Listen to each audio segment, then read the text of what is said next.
if you were around in the 90s, there was a book that was huge. It was like on Oprah and Sally Jesse Raphael and all of those 90s talk shows. It was, it made the circuit.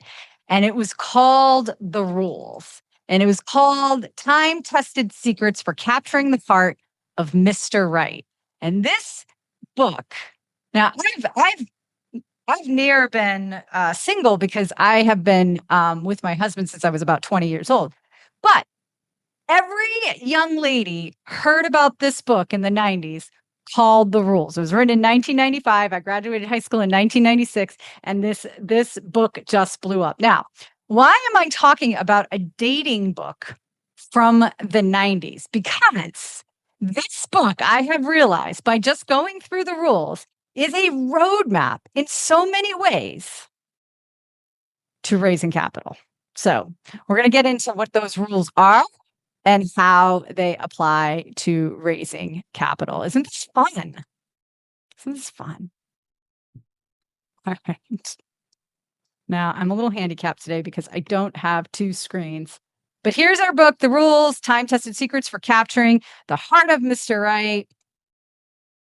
So, what is one of the rules that I love that I think applies to money raising? Be a creature unlike. And am I showing my screen? Yes, you are. I am sharing my screen. Be a creature unlike any other. What does this mean? It means you need to have a good story. Real estate, numbers, they're all boring. They're important, but they aren't the story. And just always remember this. If that's hard to remember this. People buy based on emotion. So that is their first factor why they buy something, why they invest in something. They back it up with logic and data. So that's why it's so important to have that good story before you have the numbers and the returns and things like that. So be a creature unlike any other. Don't talk to a man first.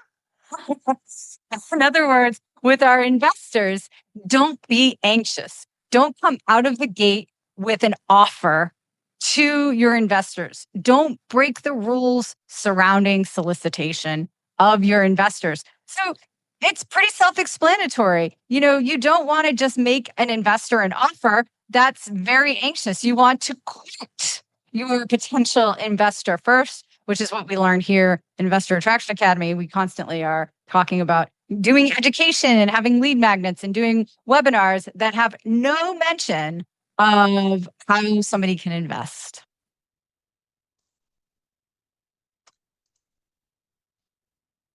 Okay, with your investors. So women, when they go out on a date with a man, they should not meet him halfway or go Dutch on a date. No. That man should be paying for everything. But how do we apply this to investors?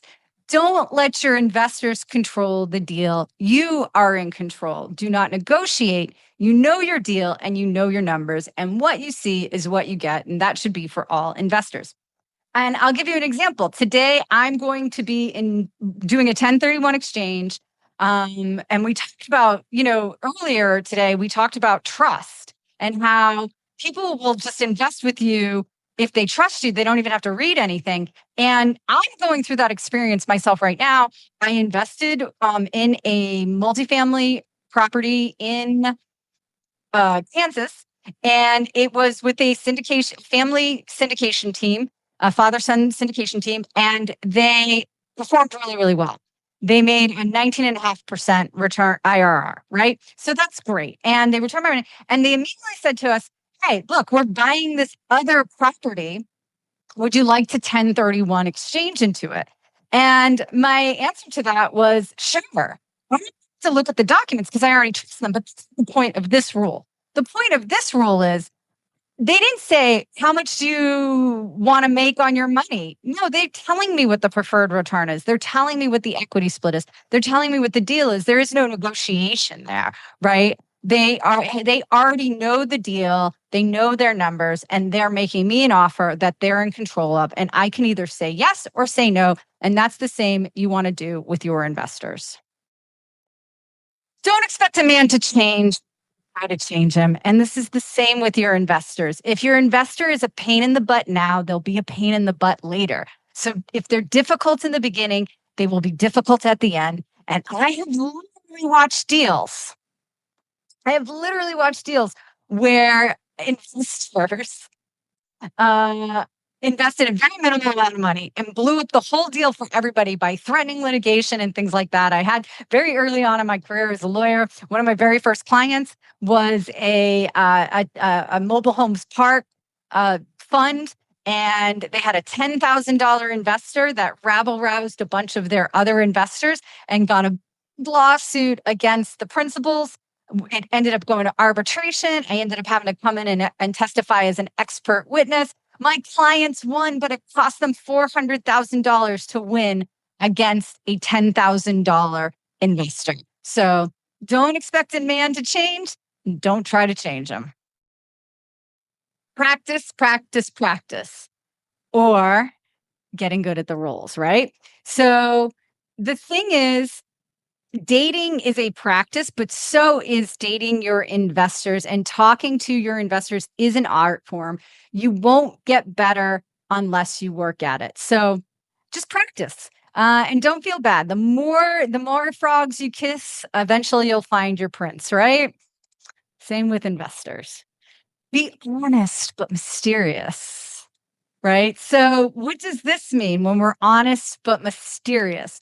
We don't tell our investors all of our woes and problems and everything that's amazing. We have to keep a little mystery so that they have an opportunity to find out more information. So be honest, but mysterious. And we definitely want to be honest when we're raising capital from investors. And we also don't want to tell them everything and anything on the first date. Like I used to, when I used to give talks, like public talks about raising capital, I would say, you don't go on a first date and take out your resume for whoever you're dating and go, accomplished in my may know everything about me. We don't do that. So be honest, but mysterious. Next, and other rules for dealing with rejection. And this is really hard. I learned how to deal with rejection in my first business. My first business was a record label, and just like the music industry is just one big rejection. That's all it is you just get rejected constantly. So I learned how to take rejection pretty well. And that's the thing about investors. You're going to have to take rejection well from them as well. And it's not always about them. I mean, or excuse me, you. It's not always about you. Sometimes it's just about them, right? Like sometimes they just are just not quite there yet, right? So and maybe they're not being honest with you about their money, or maybe their spouse said no. So you have to just really realize on how to deal with rejection. But I have this funny picture here. It's this weird looking like musketeer or something. Actually, what this is a picture of is a swashbuckler. And the reason why I have a picture of a swashbuckler on the screen is because the second time I learned how to take rejection in my career was when I was dealing with real estate brokers. Real estate brokers of apartment buildings in Southern California. And I used to work in the office. We were a developer, and we worked in the same office as one of the biggest commercial real estate brokers in Southern California. I think they bought and sold more apartments than any other brokerage. And so they had a bullpen of sales guys, right? And the sales guys would get on the phone and cold call apartment owners to try to get them to sell their deals. And every time they did this, they would have a special word for that day. They had to work the word into the conversation as part of the sales call. And one day they had the word swashbuckler, and they had to work the word swashbuckler into the call before they could get off the phone. So they tried to get on to swashbuckler as fast as possible. and then get off the phone. And the reason why this is because they told me they figured out there's a number there's actually statistics that drive their sales calls. They figured out they have to do 74 calls. That was the average, 74 calls before they got a yes. So they were on a race to 74 calls, right? So you want to make it fun, get some swashbucklers in your life or words like that in your life, and then get your number and understand how many frogs do I have to kiss before I find my prince. Be easy to live with, right? If you are not, kind, friendly, or treating your investors well, then why would I want to invest with you? So you really want to make sure that you're doing the right things for your investors and by your investors, and you're making it easy for them to invest, right? Do you have an easy button for your investors? Is it that they come to your website and they can log on and they can invest right there and they can watch the webinar and they can download the documents and they can sign the subscription agreement? Or do you make it really difficult for them? So you want to make it smooth and easy peasy for those investors. Make them press an easy button.